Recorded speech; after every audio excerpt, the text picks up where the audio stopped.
बहुत पहले किसी स्थान में एक बड़ा ही धर्मात्मा राजा राज्य करता था। धर्मपूर्वक राज्य करने पर यथाकाल उसकी मृत्यु हो गई। पुण्यात्मा होने पर भी किसी एक पाप का फल भुगतने के लिए यमदूत उसे सम्मानपूर्वक नरकमार्ग से ले गए।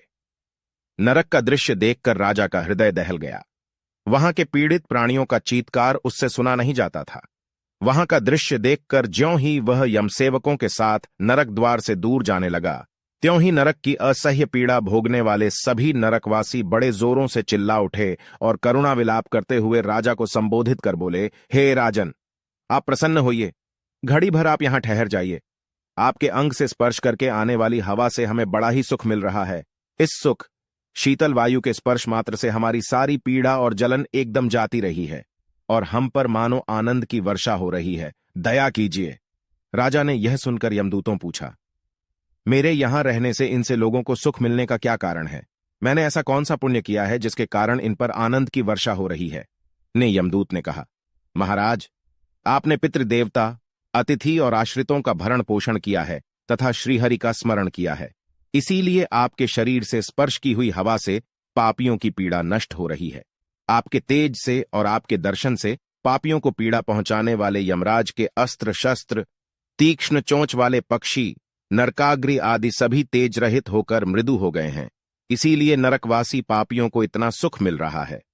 यह सुनकर राजा ने कहा, इनके सुख से मुझे बड़ा सुख मिल रहा है। मेरी ऐसी मान्यता है कि आर्त प्राणियों की रक्षा करने में जो सुख होता है, स्वर्ग या ब्रह्मलोक में भी वैसा सुख नहीं होता। यदि मेरे यहां रहने से इनकी पीड़ा दूर होती है तो हे दूतो, मैं तो पत्थर की तरह अचल होकर यहीं रहूंगा। राजा की यह बात सुनकर यमदूतों ने कहा, आप कृपा कर यहां से चलिए। यह तो पापियों के नरक भोग की जगह है। आप यहां क्यों रहेंगे? आप अपने पुण्यों का फल भोगिए। यह सुनकर राजा ने कहा, जब तक इनको दुखों से छुटकारा नहीं मिलेगा तब तक मैं यहां से नहीं जाऊंगा, क्योंकि मेरे यहां रहने से इन्हें सुख मिल रहा है।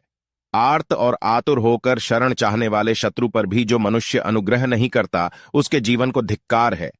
दुखियों के दुख दूर करने में जिसका मन नहीं है, उसका यज्ञ, दान, तप आदि कुछ भी इस लोक और परलोक में सुख के कारण नहीं होते।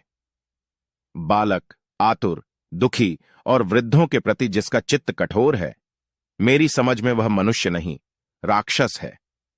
इन लोगों के पास रहने से मुझे नारकीय अग्नि के ताप से अथवा भूख प्यास के कारण बेसुध कर देने वाला महान दुख क्यों न भोगना पड़े।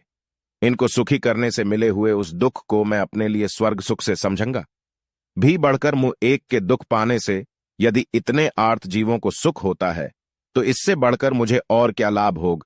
यमदूतों ने कहा, महाराज देखिए, ये साक्षात धर्म और इंद्र आपको ले जाने के लिए यहां आए हैं।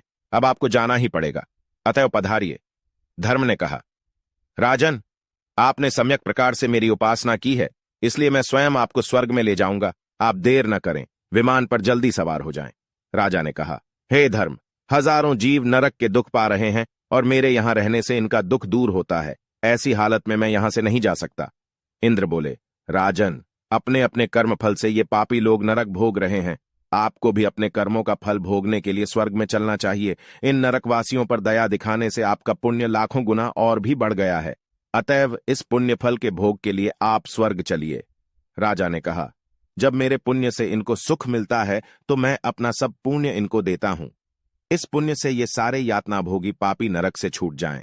इंद्र ने कहा, इससे आपका पुण्य और भी बढ़ गया, आपकी और भी उच्च गति हो गई। यह देखिए, सारे पापी नरक से छूटकर जा रहे हैं। राजा का ऐसा कथन सुनकर देवगण राजा पर पुष्प वृष्टि करने लगे।